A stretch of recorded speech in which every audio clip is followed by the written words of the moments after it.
सरकारी सेवा में 60 की उम्र के बाद सेवानिवृत्त होकर कर्मचारी अपने घर परिवारजनों के साथ आनंद से जिंदगी जीने की सोच रखते हैं। उम्र के अंतिम पड़ाव में शारीरिक रूप से भी व्यक्ति कमज़ोर होने लगता है, लेकिन हम आपको आज ऐसे बुजुर्ग से मुलाकात करवाने जा रहे हैं जो सेवानिवृत्त हुए 18 वर्ष बीत जाने के बाद भी सरकारी स्कूल में निःशुल्क सेवाएं दे रहे हैं।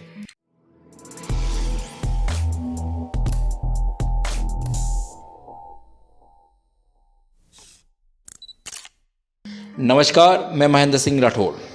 ये कक्षा में पढ़ा रहे शिक्षक 50-55 की उम्र के नहीं बल्कि उनकी उम्र हो चुकी है 76 वर्ष। इनका नाम है कृष्णवल्लभ चौबीसा। उदयपुर जिले के भिंडर शहर के निवासी कृष्णवल्लभ चौबीसा सरकारी शिक्षक हुआ करते थे। 18 वर्ष पहले 31 जुलाई 2003 को ये 58 वर्ष की उम्र में सेवानिवृत्त हो गए। इसके बाद सरकार की विद्यार्थी मित्र योजना से जुड़ करके 7 वर्ष और सेवाएं दी, लेकिन 65 की उम्र के बाद चौबीसा ने अपनी सेवाएं बंद करने के बजाय निःशुल्क सेवा देनी प्रारंभ कर दी। पिछले 11 वर्षों से चौबीसा भिंडर उपखंड क्षेत्र के धारता गांव के राजकीय उच्च माध्यमिक विद्यालय में सेवाएं दे रहे हैं, लेकिन उनका निःशुल्क सेवा देने का प्रमुख कारण जानकर हम भी आश्चर्यचकित रह गए। चौबीसा का मानना है कि अगर मैं 75 साल की एज में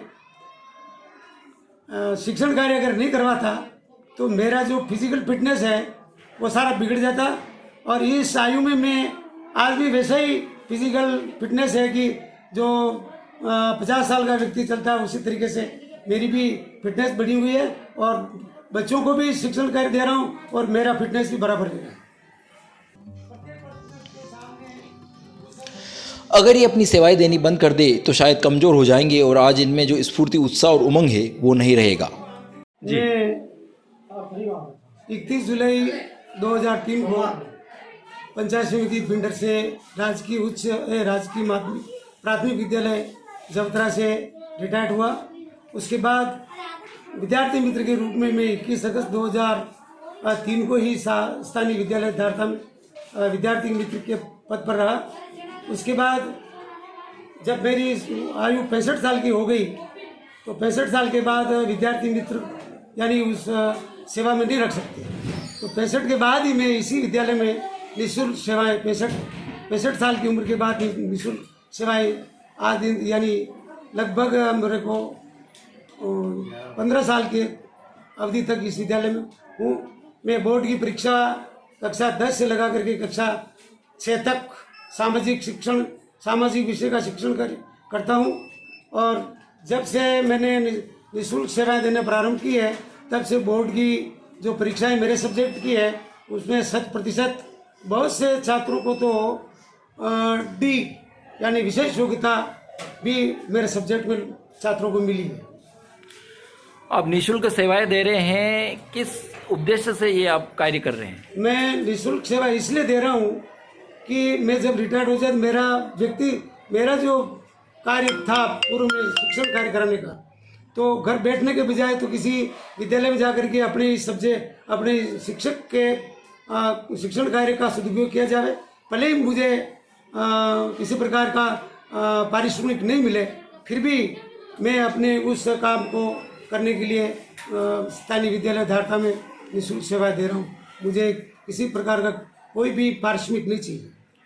आपको अभी करीब 75 वर्ष की उम्र हो चुकी है। जी हाँ। तो आप एक आराम की ज़िंदगी जी सकते हैं, लेकिन ये सेवाएं दे रहे हैं, तो इससे आप क्या समाज को संदेश देना चाहते हैं?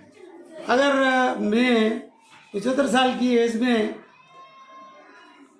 शिक्षण कार्य अगर नहीं करवाता तो मेरा जो फिजिकल फिटनेस है वो सारा बिगड़ जाता, और इस आयु में मैं आज भी वैसा ही फिजिकल फिटनेस है कि जो 50 साल का व्यक्ति चलता है उसी तरीके से मेरी भी फिटनेस बढ़ी हुई है, और बच्चों को भी शिक्षण कार्य दे रहा हूँ और मेरा फिटनेस भी बराबर है।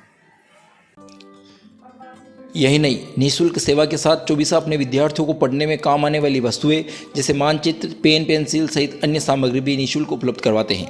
कृष्णवल्लभ चौबीसा के 3 पुत्र हैं, जिनमें से 2 सरकारी शिक्षक हैं तो एक पुत्र पंचायत समिति में कंप्यूटर कर्मी है।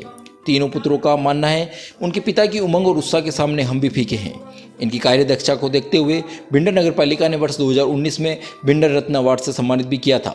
हम भी उम्मीद करेंगे कि कृष्णवल्लभ जी जैसी सोच अन्य नागरिक भी रखे और अपने शहर, गांव, समाज और देश के लिए ऐसा योगदान देवे। धन्यवाद। कितने नंबर आवंटित किए गए वो सभी नंबर उसके सामने होंगे। उसके बाद